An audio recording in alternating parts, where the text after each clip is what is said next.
the one.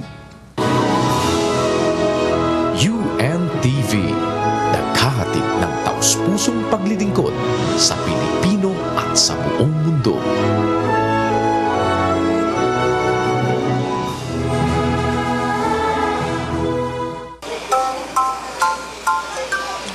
Sarap nito ah. Oo nga, ang sarap. Akala mo ba, ang dami-daming prutas sa bahay namin ngayon.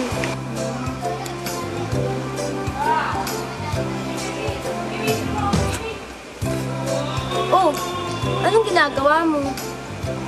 Bakit mo naman kinakalat yung mga buto? Eh bakit? Kalat naman yun ah. Tsaka wala na pakinabang. Eh di ba, sabi nga sa atin ni Ate Rosel, na kahit na maliliit na bagay, mapapakinabangan pa rin. Talaga? Kahit sa mga buto ng pakwan? Hi kids! Ay ate, Ano yung pinag-uusapan niyo? Pwede ba kasama? syempre naman po. Sabi po kasi ni Mikey, may pakinabang pa daw po yung mga maliliit na buto ng pakwan. Oo, maliit man o malaking bagay, pwede natin itong mapakinabangan at pwede tayo makakuha ng karunungan mula dito. Ang katunayan nga niyan, yung mga maliliit na buto ng pakwan, pwede natin gawing art yan eh. Ang tawag doon ay craft art o seed art. Craft art? Oo, isa itong visual art na ginagamitan ng mga buto ng halaman. Gumagamit ng mga produkto ng crafts o ng butil, tapos ididikit sa isang board para makagawa ng isang larawan o ng isang mosaic. Yung pagkakaiba-iba ng buto sa kulay at hugis, yun yung nagbibigay ng buhay sa art na ito. Naku ate, mukhang maganda po yan. Gusto ko pong makita. O sige, mamaya alamin natin yung paraan sa paggawa ng project na yan. Uuwi muna ako sa amin para kunin ko yung mga materials na kailangan natin. Magkita-kita na lang tayo dun sa bahay ni Lola Blanca. Pero Ate Rosel, mas maganda kung babatiin muna natin ang mga barkada kids natin. O sige. Magandang araw, muli na namang sumapit ang oras ng ating pag-aaral. At dahil sa Miyerkules ngayon, ibig sabihin, may kinalaman sa arts ang ating matututunan. Kaya naman ihandaan na ang inyong mga kagamitan dyan mga bata. Summer ngayon, kaya usong-uso ang mga prutas na matutubig kagaya ng pakwan, singkamas at marami pang iba. Importante yan mga bata dahil bukod sa mabuting dulot nito sa ating katawan, magagamit pa natin sa ating proyekto. Dito lang yan sa natatanging programa na maghahatid sa atin ng karunungan at saya. Ang nag-iisang Kiddie Bible-based educational show ang Kawan ng Cordero!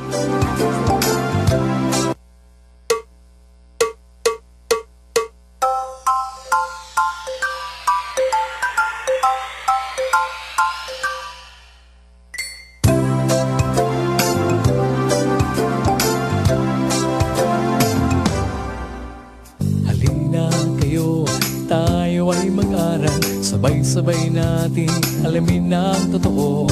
Ang kawan ng kordero sa inyo'y nag-aanyaya. Lahat musika, ihandog sa Diyos ng masaya. Pagkat sa piling niya, tayo'y may pag-asa. Walang hanggang ligaya, tayo na magsama-sama.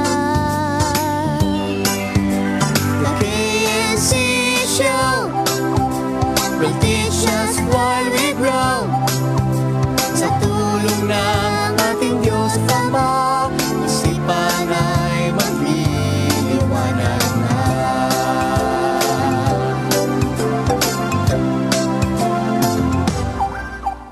Mapalad nga naman ang bumabasa, katwiran ng Ama ay nauunawa. Kaya't buksan ang Biblia, tayo na't magsalo-salo. The KNC Show will teach us while we grow. Sa tulong ng ating Diyos Ama, isipan ay magliliwanag na. Ang turo ng ating Ama ang siyang dapat lakaran.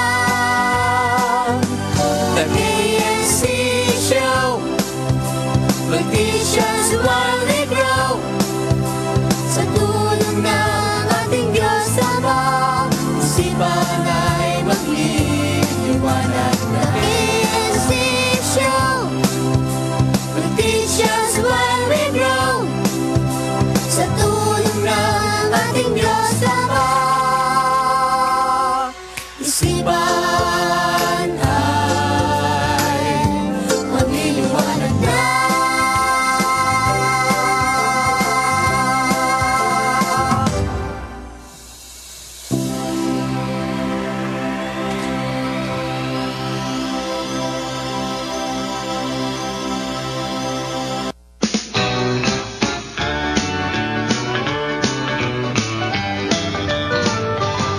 Hi mga kids! Ako po si RL at ang ating verse of the day ay Santiago 4:17.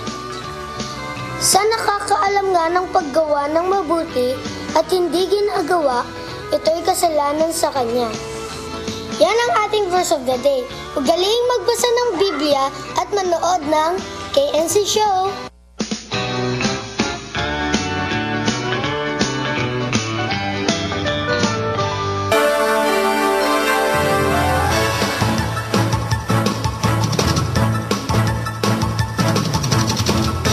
Magandang hapon. Ako po si Mikey Samson para sa Balitang Bata.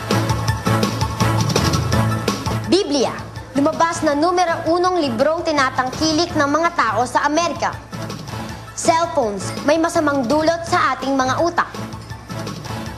Sa ating unang balita, isang bagong survey ang nagsasabi na ang Biblia ang pinakapopular na librong pinaniniwalaan at tinatangkilik ng mas maraming mga tao ngayon sa Amerika. Sa mahigit na 100 libro na pinagpilian, lumabas na ang Biblia ang nakakuha ng pinakamaraming boto bilang United States favorite books.